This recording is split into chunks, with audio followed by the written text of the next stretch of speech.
The hum of the aircraft is low and constant. Flight attendants glide between wide leather seats. Passengers adjust noise, canceling headphones, sip champagne, and scroll through tablets. Calm, luxurious. Routine. Flight attendant Clara, early 30s, polished, sharp eyes, adjusts her jacket and checks her manifest. Her eyes settle on seat 1A. Clara V. Oh. First class always brings surprises. CEO, washed-up rock stars, overdressed influencers. You learn to clock who thinks they're someone, and who actually is. She approaches seat 1A. Seated there is Keanu Reeves, dressed in a dark blazer, soft gray shirt, and well-worn jeans, his hair slightly tousled. Calm, unreadable, a small handmade necklace rests around his neck, twine and clay, oddly out of place in this environment. Clara champagne, Mr. Reeves. He looks up, offers a polite smile. Keanu water's fine, thanks. Clara lingers, her gaze dropping to the necklace. Clara, or maybe you're celebrating that.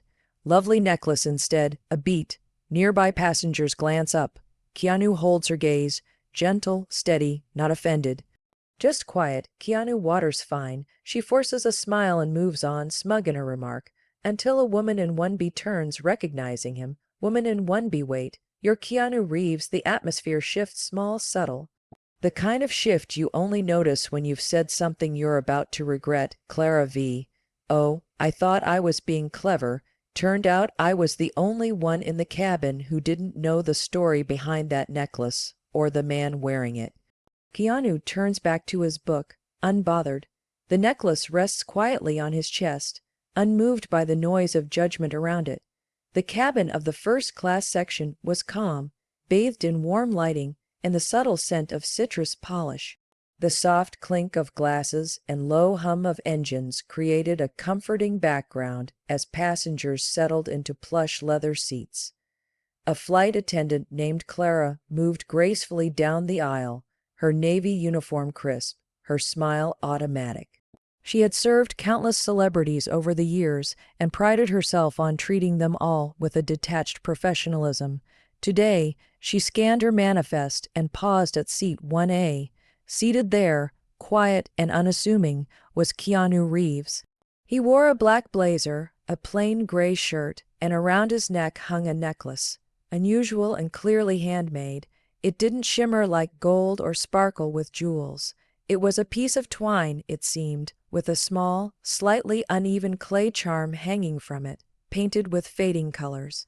Clara's trained eye picked up on it immediately, and she couldn't help herself. She leaned slightly as she offered him a drink. "Champagne, Mr. Reeves," she asked, and then, letting her curiosity slip past her professional facade, added with a smirk, "Or are we celebrating that? Lovely necklace instead." Her voice held a note of playful derision, just enough for the nearby passenger in 1B to glance up. Keanu looked at her calmly. He didn't smile, he didn't bristle. He simply tilted his head slightly, as if trying to understand why she felt the need to comment at all. "Water is fine, thank you," he said in a low, even tone.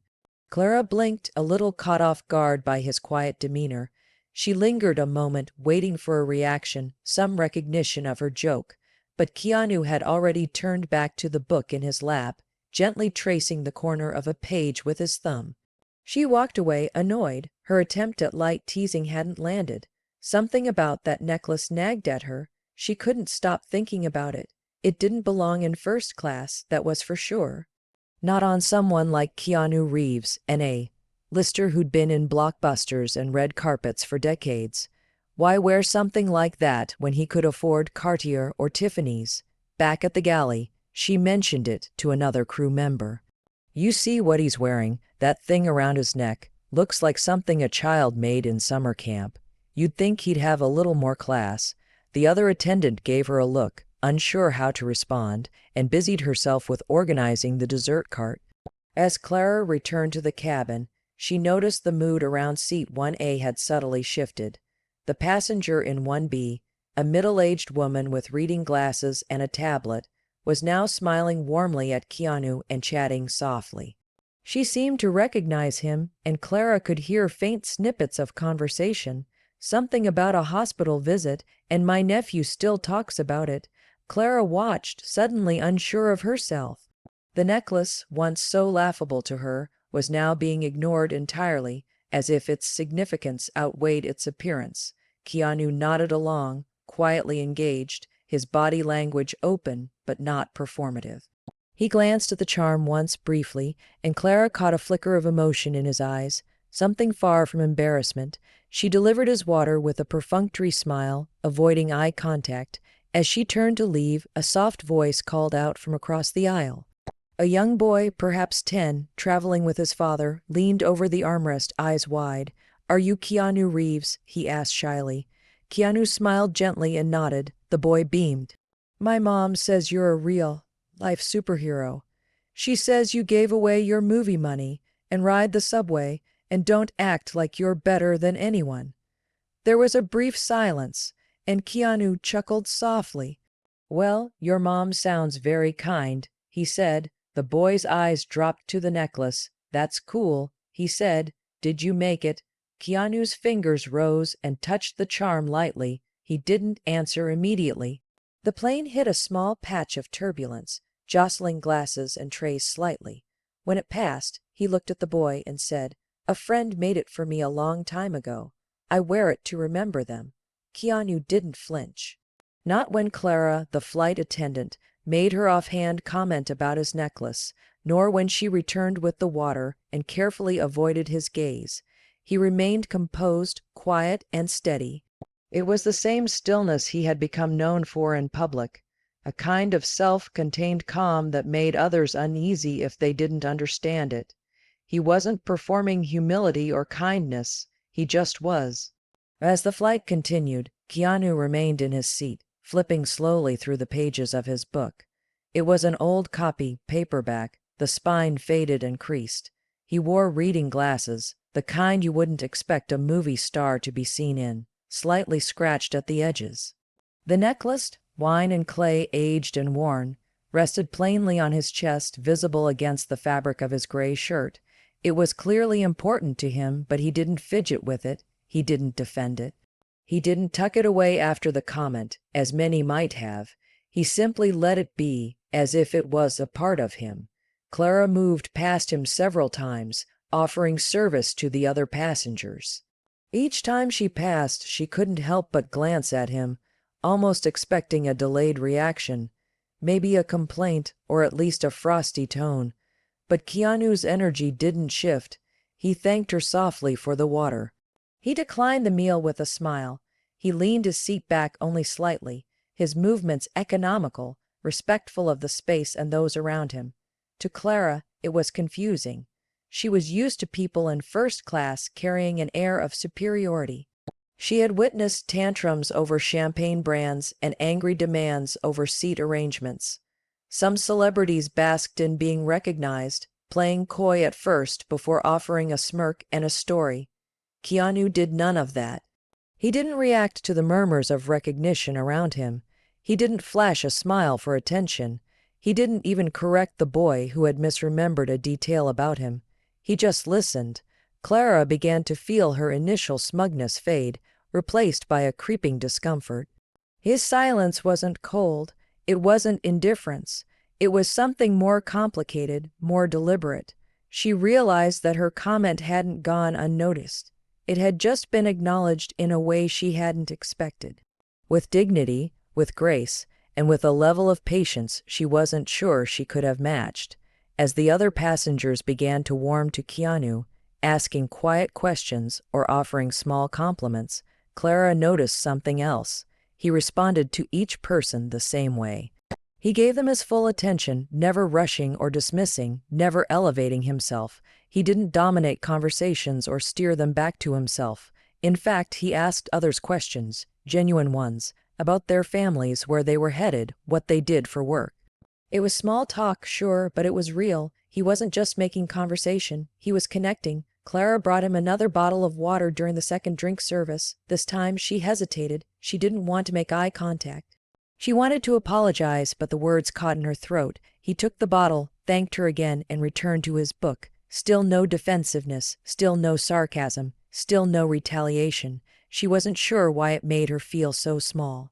Later, when another attendant approached him for an autograph, an awkward but sincere request for her niece, who was a fan of The Matrix, Keanu obliged without hesitation. He wrote a short message, asked the girl's name, and signed it carefully. "Tell her to be excellent," he said with a smile. Clara heard the phrase and felt a wave of shame. She had grown up with that movie. She knew that line. It had meant something to her once, back when she was younger, before years of serving entitled passengers dulled her instincts for kindness. She had let cynicism creep in, and now, face with someone who had clearly held on to something pure, she felt its absence in herself. It wasn't just that Keanu had refused to dignify her mockery with a response. It was that he'd rendered it meaningless. He hadn't needed to defend the necklace because it didn't need defending, not to him. He knew what it was, what it meant, and her opinion, or anyone else's, held no weight against that kind of certainty. He had taught her a lesson without a single harsh word, and that somehow stung more than if he'd lashed back. The hum of the engines had become a steady backdrop, the kind that gently lulled some passengers to sleep and prompted others to settle into their books or movies. But around seat 1A, something different was happening. The mood in the first-class cabin had subtly shifted, and it wasn't just because of the celebrity in their midst. It was the way people were responding to him, the quiet, grounded energy that Keanu brought into the space. It was magnetic, but not in the way most celebrity presence is. This wasn't flashy. This was human. The woman in seat 1B had struck up a conversation with Keanu shortly after the brief interaction with the young boy across the aisle. She'd been hesitant at first, but something about the actor's stillness made it easy to speak. "I'm sorry," she'd said with a small laugh. "I usually don't bother people, but my nephew, he still talks about you visiting the children's ward in Vancouver." Keanu turned to her with a gentle look. "That was a long time ago," he said, "but I remember it. The kids were amazing. He had leukemia," she said softly, her voice catching. "He's in remission now, but you sat with him for almost an hour. No cameras, no press. He said you talked to him about motorcycles." Keanu smiled faintly. "I remember his drawings. He sketched this wild futuristic bike with wings." "That's the one," she said, eyes misting. "He still has that sketchbook. You didn't sign it. He liked that. Said it made it more real." A man 2 rows back leaned forward, having overheard part of the exchange. "Are we talking about the Keanu Reeves?" he asked, half joking, as if trying to confirm what his eyes had already told him. When the woman nodded, the man grinned. "Damn, you gave up your seat on a crowded flight once. I was there. You sat in the back near the galley, chatting with the crew." Keanu chuckled, brushing a hand through his hair. "That was a long day." "You're kind of a legend," the man said, not just in admiration but in disbelief, because it wasn't often someone lived up to their reputation. Especially not quietly, without needing to prove anything.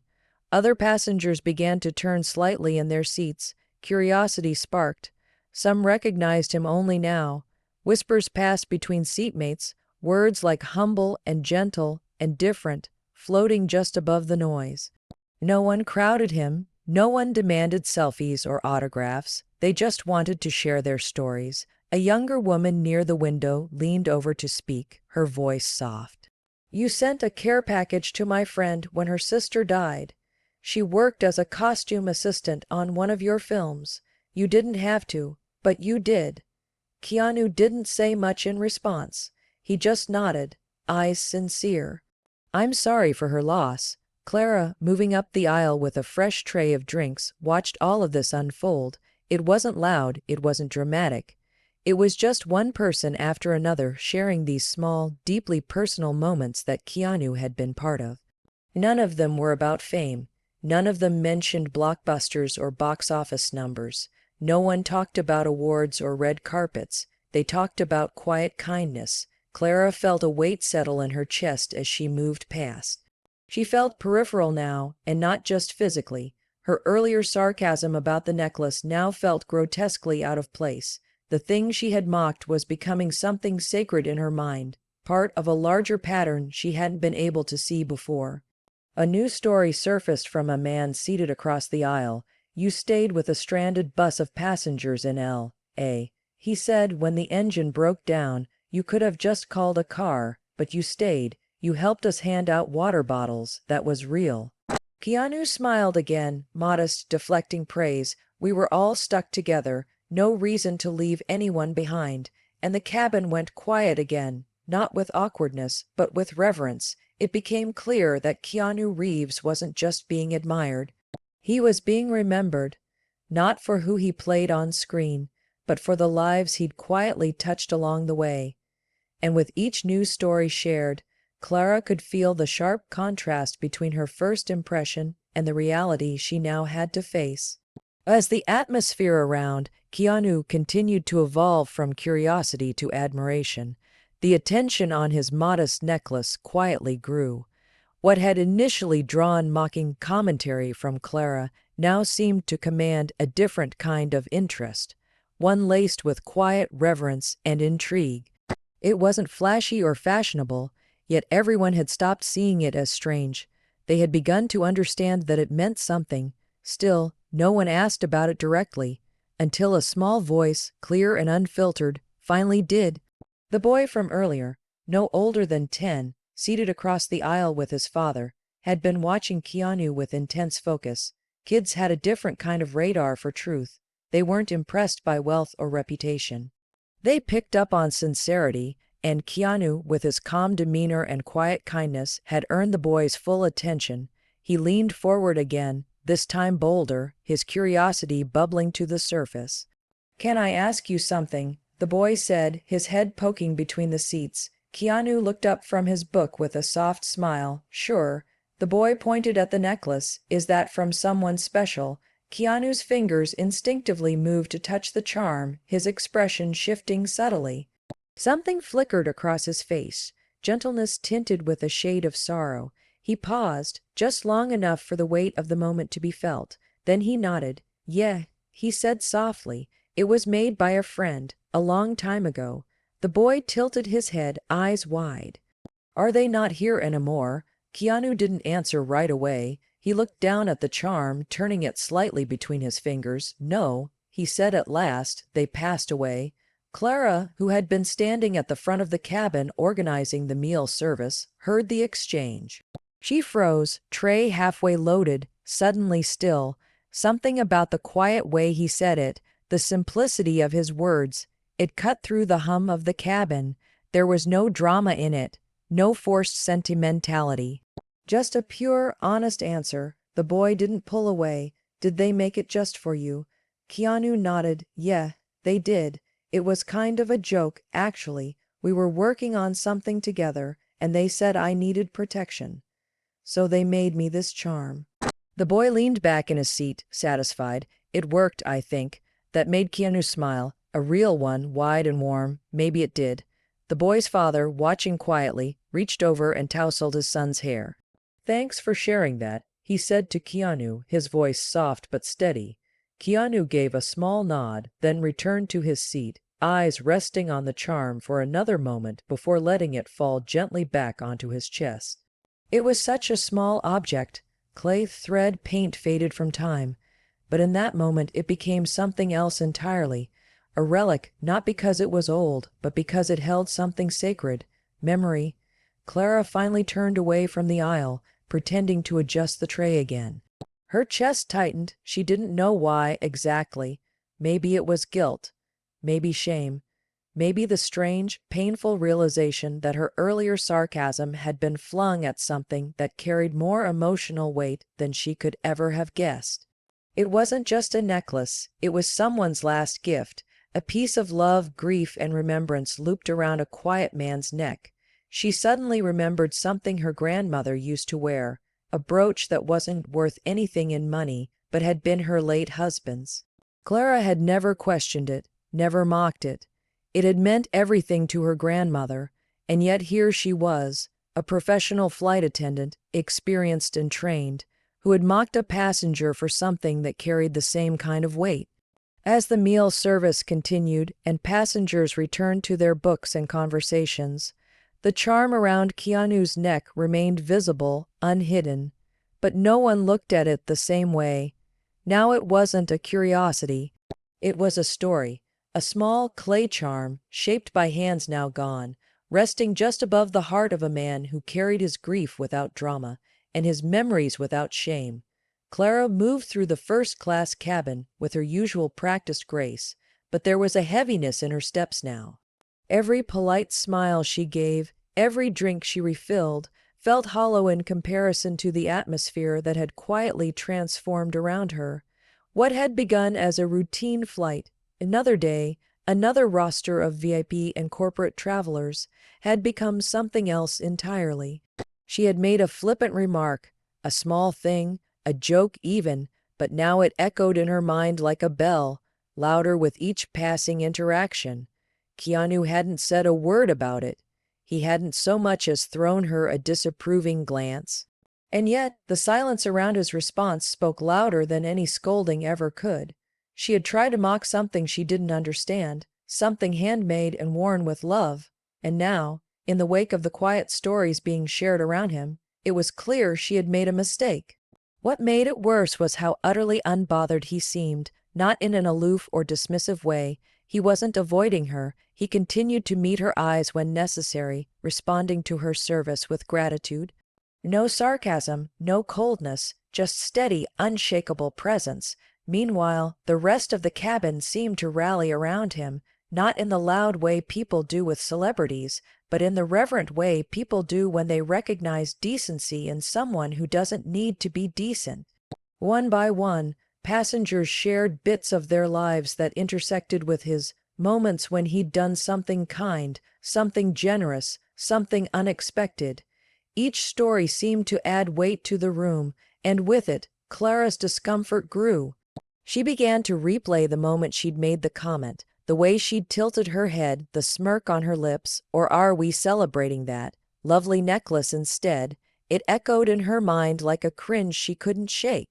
She had thought herself clever, even charming, and now, looking at him serene, composed, dignified, she felt ridiculous. One of the younger flight attendants, Emily, passed her in the galley. She leaned in and whispered, "Do you know who he really is?" Clara didn't answer.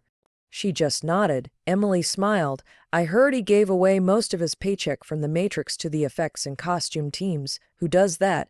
Clara looked at her and said nothing. What could she say? That she had made fun of his necklace? That she had reduced him, for a moment, to just another first-class passenger with a questionable accessory? But it wasn't just that she'd said it. It was that she'd meant it. She had truly believed she was above him in that moment. That her role gave her the right to judge. And now, surrounded by people who clearly respected him, not because he was famous, but because he was good, she felt exposed. The young boy across the aisle had gone back to coloring. His father was reading, occasionally glancing at Keanu with a thoughtful expression, and Keanu, he had returned to his book, the charm from the necklace resting just under his collar now, slightly tucked away as if it had said all it needed to say. Clara found herself watching him during a lull in the service.